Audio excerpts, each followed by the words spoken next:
गुरु दिवस को कला दिवस भाव पालन करागला। समस्ते कला ब्याज पिंधि राज्य सरकार विरोध में स्वर उठाइले। गुरु पवित्र दिन में जो सारा राज्य में स्नेह सम्मान और श्रद्धा मिलवा कथा सेठारे प्रतिवाद छवि देखा मिलता। ओडिशा राज्य बेसरकारी अध्यापक और अध्यापिका संघ गुरु दिवस को कला दिवस भाव पालन कर गुरु शिष्यर पवित्र दिवस में सोर उपेन्द्रनाथ कॉलेज परिसर में बेसरकारी अध्यापक और कर्मचारी संघर शिक्षक और शिक्षयित्री सामिल होई कला दिवस पालिथिले। सूचना अनुसार दीर्घ 19 दिन धरी चांदबाली कॉलेज परिसर में बेसरकारी अध्यापक अध्यापिका और कर्मचारी माने धारणा रे बसी निज दाबी पूरण पाई प्रतिवाद करछन्ति। 2008 रु 2018 मध्य परिचालना कमिटी माध्यम रे नियुक्त होइथिबा शिक्षक और कर्मचारी मानकु अनुदान भुक्त करा जाई नथिबारु सेमाने सरकार को पुनः जणाइथिले, किंतु एने सरकार कौनसी पदक्षेप नै नथिबारु ए आंदोलन को तीव्र करा जाइछि। 19 दिन हेलाणी अहोरात्रि धारणा रे बसिछु।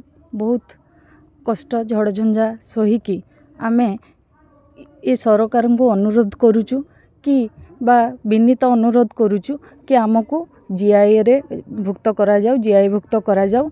आमे आज गुरु दिवस रे तो गुरु दिवस को कला दिवस रूप में पालन करूछु। आमको बहुत दुख लगुच आमे ये दुख को सरकार को अनुरोध करूछु कि सरकार आम कथा शुणु। आमे भारी खुशी होइतिलु जे मोहन सरकार कहउचंती मु लोकंक सरकार आमे 19 दिन धरी अध्यापक अध्यापिका कर्मचारी माने आमे राजरास्ता रे बसिचु, कार्यबंद आंदोलन करचु, केही जणे प्रतिनिधि आम पाखु आसिले नाही। बड़ दुख लागुची आज गुरु दिवस आखिरु लोतक बही आसुची।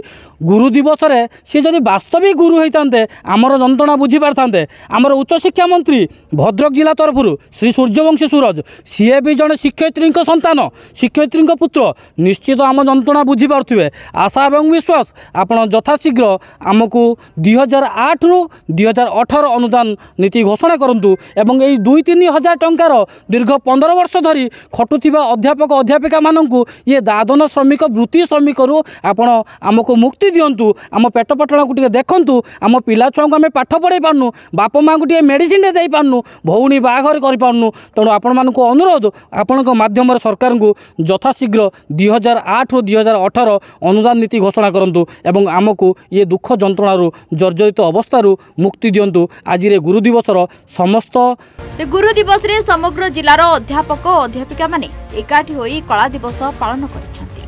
संघर कर्मकर्ता माने स्पष्ट करिसेंती जे पर्यंत सेमानक दाबी पूरण न हेबो से पर्यंत आंदोलन चलिथिबो। आमर गोटे मात्र दाबी हूँ 2008 रु 2018 पर्यंत सरकार आमको अनुदान प्रदान करंतु, किंतु एपर्यंत सरकार आम कथा शुणिले नाई।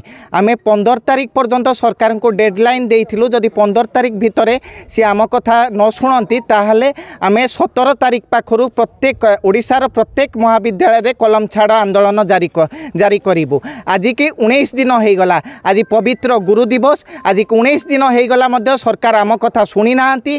प्रशासन तरफ कौनसी प्रशासन अधिकारी वरिष्ठ अधिकारी आम पाखरे पहुँची नांती। 19 दिन है आमे वर्षा खरा शीतरे गोटे जगार पड़ी रहीचु। सरकार निदा विष्णु पालटी छंती। आज आमे बाध्य होई शेष आज गुरु दिवस को कला दिवस रूप में पालन करूछु।